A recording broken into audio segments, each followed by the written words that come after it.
All right, mix equalizers. So once you get past the mix prep stage, or I'm talking about myself here, we then drop all the tracks and we have to use, in my opinion, more precise equalizers. So first of all, we have Slate Digital. Their virtual mix rack bundle includes FGS. It's a great little plugin modeled after an SSL console equalizer. Sand is a sampling of an SSL console, actually several SSL consoles, and possibly rack mount gear as well. And this is just, oh my goodness. And this is the problem with acoustic plugins, is sometimes they crash. For actually, the reason they're crashing is because I have FX disabled. I forgot to mention one other important detail about Prebox, which is important for saturation plugins, and that is if you click the analog obsession words, it turns oversampling on.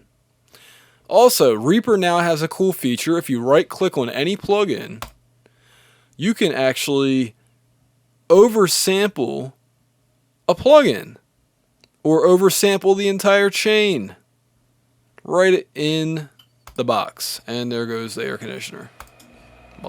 Okay, I moved the mic position so it was a little bit closer to my mouth and away from the monitor. Okay, back from the crash. Virtual Mix Rack comes with FGS. Sounds great as far as I'm concerned. Now, why do I choose solid state logic emulations like Acoustica Audio Sand? I'll tell you why.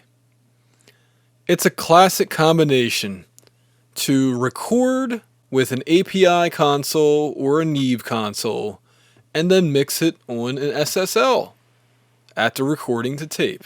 It just sounds great. With that combination, it sounds great. So I use it myself. The SSL equalizers, they're punchy, but they can also be precise at the same time. And I just like the way they sound. Now, here's another cool thing. Now, if you want a little bit more modern sound, maybe, turn to the Need 533 equalizer from Noise Ash, because this is the Rupert Neve Designs. Mr. Neve's modern hardware. Before his death, he released the Portico 5033 equalizer. And I also believe this is a part of a console. Maybe I'm wrong about that. Anyway, the bottom line is Noise Ash released an excellent emulation of this. And it is one of the few Neve equalizers that has a bandwidth control, where it says Q. Just like an SSL equalizer has a Q on some of the channels. Anyway, clean sound, precise sound, smooth sound. And if you want something that's free and also good and also a dynamic equalizer, Tokyo Dawn Records or Labs or whatever you want to call it, Nova. Great sounding smooth equalizer. And that's before you use the dynamic section. And then finally, to me this is an equalizer. Just like Nova. It's a de-essing plugin from FabFilter called Pro DS. It's the one I use. It has oversampling.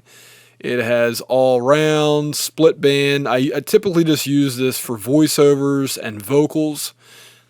I usually put the look ahead all the way at the slowest setting. Bottom line is this. I love this plugin. It takes away the harshness. I'm using it on my voiceover right now. In fact, and there goes the air conditioner.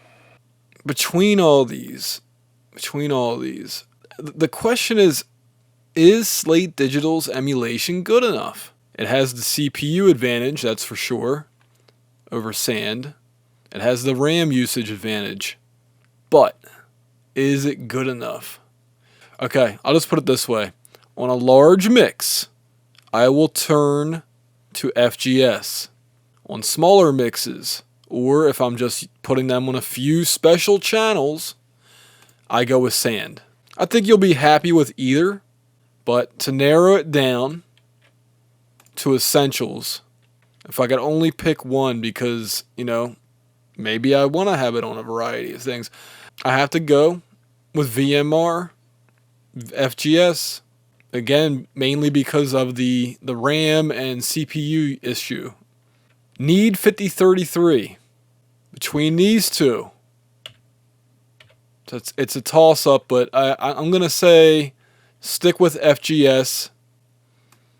I still have a dynamic equalizer with Nova, and I still have a de-esser. So these are my three essentials, three bare essentials, we'll call them.